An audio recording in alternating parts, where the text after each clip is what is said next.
Bismillahirrahmanirrahim. Assalamualaikum warahmatullahi wabarakatuh. Selamat siang, salam, Om Swastiastu, Namo Buddhaya, salam kebajikan.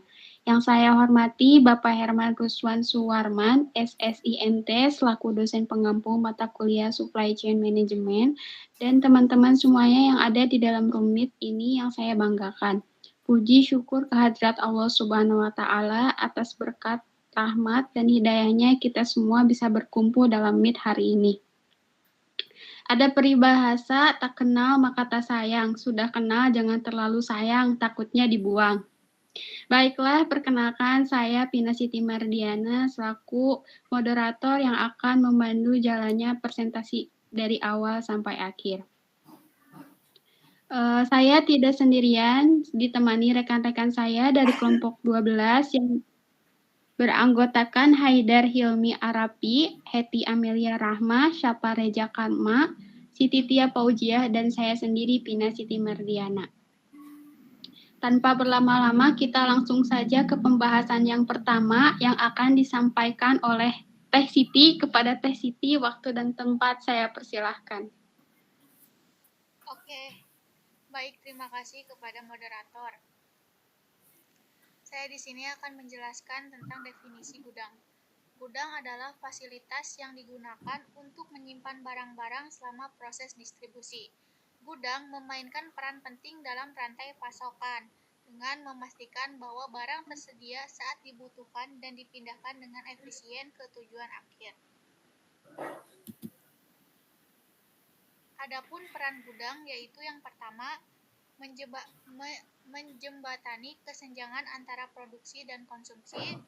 Kedua, menyediakan tempat untuk menyimpan barang sebelum didistribusikan ke pengecer atau pelanggan akhir. Dan yang ketiga, mendukung operasi just in time atau JIT dengan menyediakan stok buffer untuk menghindari kekurangan. Baik, terima kasih. Saya kembalikan ke moderator. Baik, saya ucapkan terima kasih kepada Teh Siti. Untuk materi selanjutnya akan dibahas oleh Teh Syapa. Kepada Teh Syapa, waktu dan tempat saya persilahkan.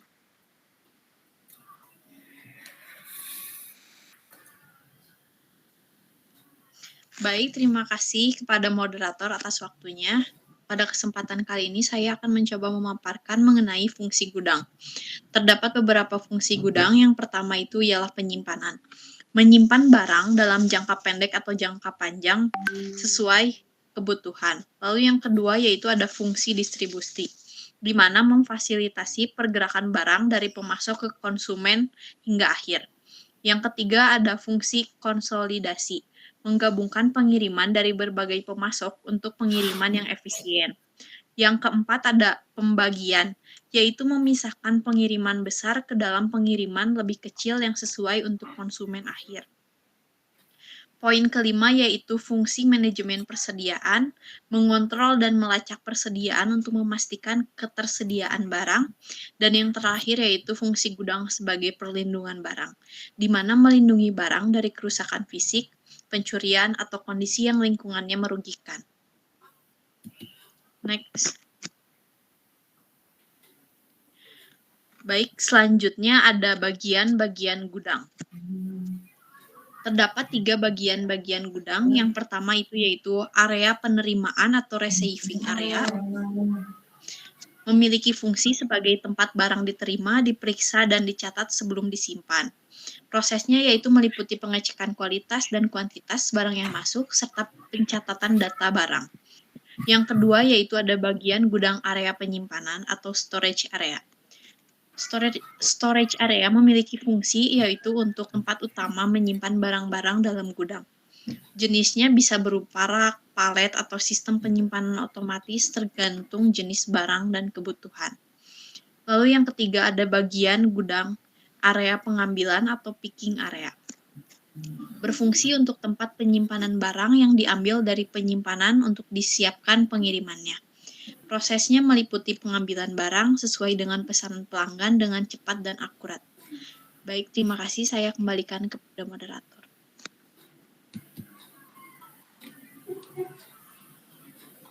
Baik, saya ucapkan terima kasih kepada Teh Syafa yang telah memaparkan materinya. Untuk pemaparan materi selanjutnya akan dilanjutkan oleh Saudara Heti. Kepada Teh Heti, waktu dan tempat saya persilahkan. Baik, sebelumnya saya ucapkan terima kasih kepada moderator atas kesempatan waktu dan layarnya. Langsung saja di sini saya akan meneruskan materi dari bagian-bagian gudang. Bagian-bagian gudang yang keempat, di sini ada bagian area pengepakan atau packing area yang memiliki fungsi di tempat barang dikemas sebelum dikirim. Tempat persiapan pengiriman barang atau pengepakan ini adalah tempat di mana barang-barang ini dikemas, dilabeli, dan disiapkan untuk pengiriman. Nah, ini adalah langkah terakhir sebelum barang dikirim ke pelanggan atau tujuan akhir. Nah, selanjutnya gudang area pengiriman atau shipping area. Bagian pengiriman area ini memiliki fungsi sebagai tempat barang yang sudah dikemas, disiapkan untuk pengiriman. Nah, tempat barang siap kirim ini merupakan tempat di mana barang-barang yang telah dikemas dan dilabeli dan kemudian dikumpulkan sebelum diambil oleh kurir atau jasa pengiriman. Nah, ini merupakan langkah terakhir gudang sebelum meninggalkan fasilitas tersebut. Yang memiliki proses meliputi pemuatan barang ke kendaraan pengiriman dan pencetakan dokumen pengiriman. Selanjutnya ada area pemeliharaan atau maintenance area. Memiliki fungsi tempat peralatan gudang dirawat dan diperbaiki. Dengan prosesnya yaitu melakukan pemeliharaan rutin dan perbaikan peralatan gudang seperti forklift, sistem rak, dan alat pengemasan. Next. Selanjutnya ada jenis-jenis gudang. Yang pertama ada gudang publik. Gudang publik ini merupakan gudang yang disewakan kepada banyak pengguna untuk jangka waktu yang singkat atau panjang. Nah, gudang publik ini memiliki kelebihan di mana gudang publik fleksibel dan biayanya lebih rendah bagi perusahaan yang tidak membutuhkan gudang sendiri secara permanen. Contohnya gudang penyimpanan logistik dan logistik pihak ketiga. Jenis gudang selanjutnya ada gudang pribadi. Gudang pribadi ini merupakan gudang yang dimiliki dan dioperasikan oleh perusahaan untuk keperluan sendiri, dengan kelebihan kontrol penuh atas operasi gudang dan penyesuaian sesuai kebutuhan spesifik perusahaan. Contohnya, gudang perusahaan retail yang besar seperti supermarket. Ya, mungkin sekian yang dapat saya jelaskan. Saya kembalikan kepada moderator.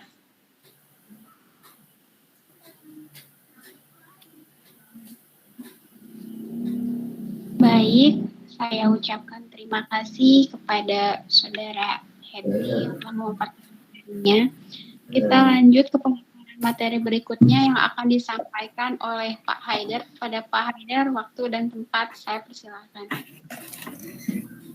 Baik, sebelumnya terima kasih kepada moderator yang telah memberikan saya kesempatan untuk menjelaskan dan melanjutkan penjelasan mengenai jenis-jenis gudang. Jenis-jenis gudang yang ketiga ada gudang terikat, yaitu gudang yang digunakan untuk menyimpan barang impor di bawah pengawasan bea cukai.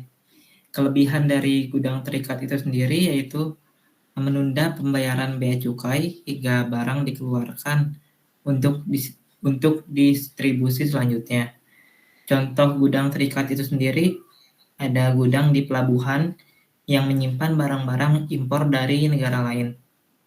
Untuk yang keempat ada gudang pendingin, yaitu gudang yang dirancang khusus untuk menyimpan barang yang membutuhkan suhu rendah seperti makanan beku dan obat-obatan.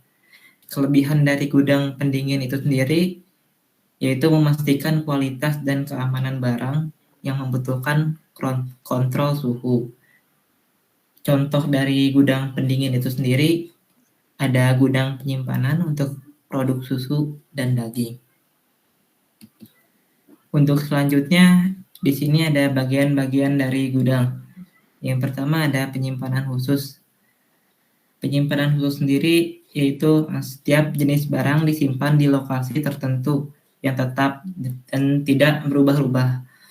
Untuk keuntungan penyimpanan khusus ini yaitu memudahkan pencarian dan pengambilan barang karena lokasi penyimpanan sudah diketahui dan ditentukan sejak awal. Untuk kekurangan penyimpanan khusus ini yaitu kurang fleksibel dalam pemanfaatan ruang, terutama saat ada fluktuasi dalam persediaan barang.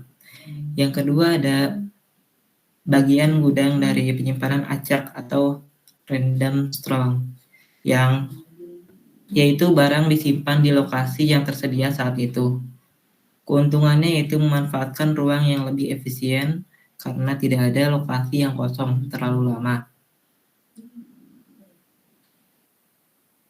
Untuk kekurangannya itu sendiri yaitu memerlukan sistem manajemen persediaan yang baik untuk melacak lokasi tiap barang.